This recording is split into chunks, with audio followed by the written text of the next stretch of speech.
தொழிலாளிக்கு நன்மை செய்தாரா? இல்ல, எல்லா துறைகளிலும் சுரண்டுதான் பார்த்தார்கள். 8 கோடி மக்களை சுரண்டி இன்றைக்கு ஒரு குடும்பம் செல்வ செழிப்பிலே இருந்து கொண்டிருக்கிறது. அதுக்கு முடிவு கட்டுகின்ற தேர்தல் 2026 ஆண்டு சட்டமன்ற தேர்தல். இன்றைக்கு எப்பொழுது பார்த்தாலும் ஸ்டாலின் பேசுறார். திரு ஸ்டாலின் அவர்களே, நீங்க சேலஞ்ச் பண்றீங்க. கள்ளக்குறிச்சி கூட்டத்தில் அதிமுக ஆட்சியில் 5% பணிகள் தான் நிறைவேற்றப்பட்டது என்று ஒரு செய்தியை, அவதூறான செய்தியை, பொய்யான செய்தியை வெளியிட்டிருக்கிறீர்கள்.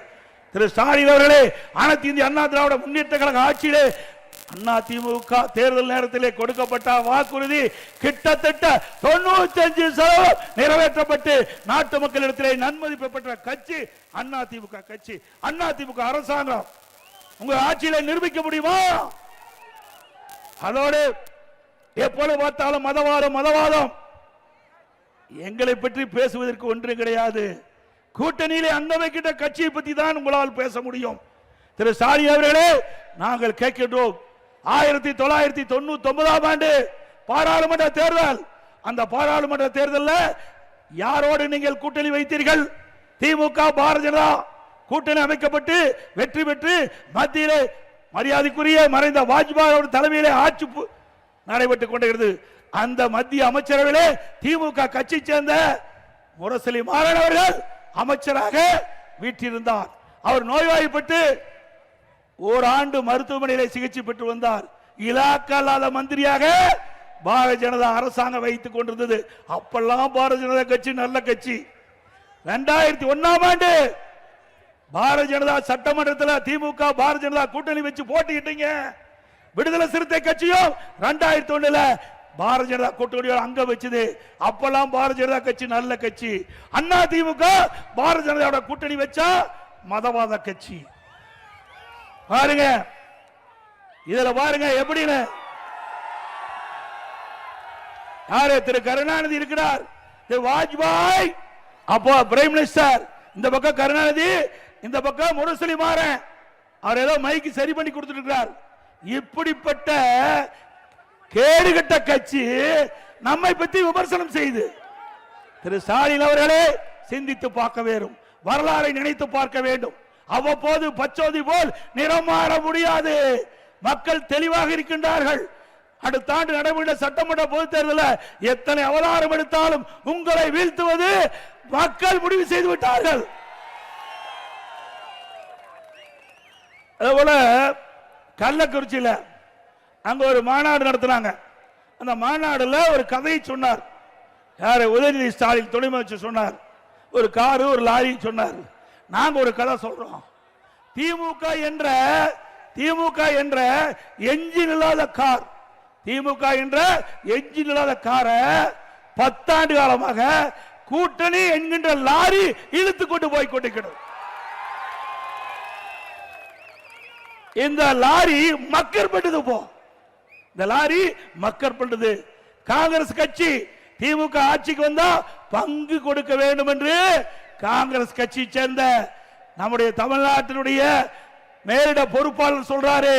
இங்க இருக்கிற காங்கிரஸ் கட்சி தலைவர் சொல்றாங்க, காங்கிரஸ் கட்சி சேர்ந்த முக்கிய நிர்வாகிகள் சொல்றாங்க, பிரச்சனை ஆரம்பமாகி விட்டது. திருமாவளவன் சொல்றார், சூழ்நிலைக்கு தக்கவாறு நாங்கள் ஆட்சியிலே பங்கு கேட்போம் என்று சொல்றார்.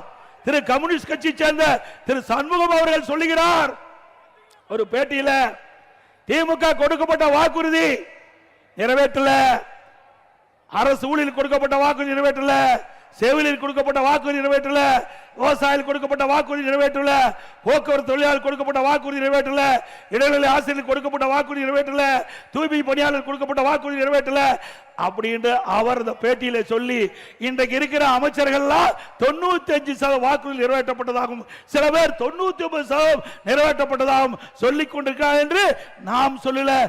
அந்த திமுக கூட்டணியில் அங்க வைக்கின்ற கட்சி கம்யூனிஸ்ட் கட்சியுடைய செயலாளர் சண்முகம் தெரிவிக்கிறார். ஆக கூட்டணியிலே புகைச்சல் கிளம்பி விட்டது. கூட்டணியே புகைச்சல் கிளம்பி விட்டது. திமுக கூட்டணி என்ற லாரி மக்கள் செய்து கொண்டிருக்கின்றது.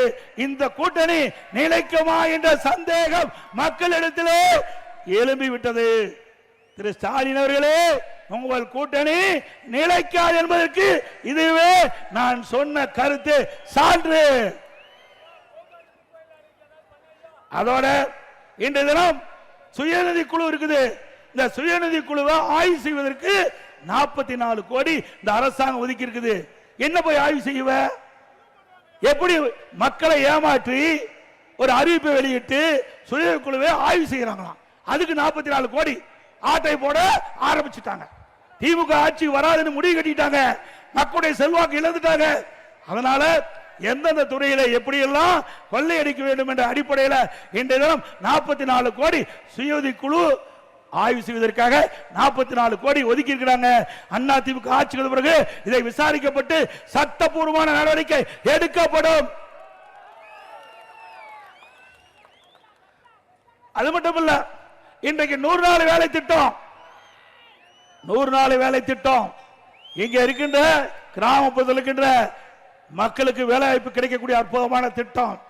இந்த திட்டத்தை வேண்டுமென்றே திட்டமிட்டு திராவிட முன்னேற்ற கழகத்தை சேர்ந்தவர்கள் இந்த திட்டத்தில் பணிபுரிகின்ற ஊழியருக்கு குழப்பத்தை விளைவித்துக் கொண்டிருக்கிறார்கள். பொய்யான செய்தி, அவதூறான செய்தியை பரப்பிக் கொண்டிருக்கிறார்கள். அதுக்காக ஒரு ஆர்ப்பாட்டத்தை நடத்தினார்கள்.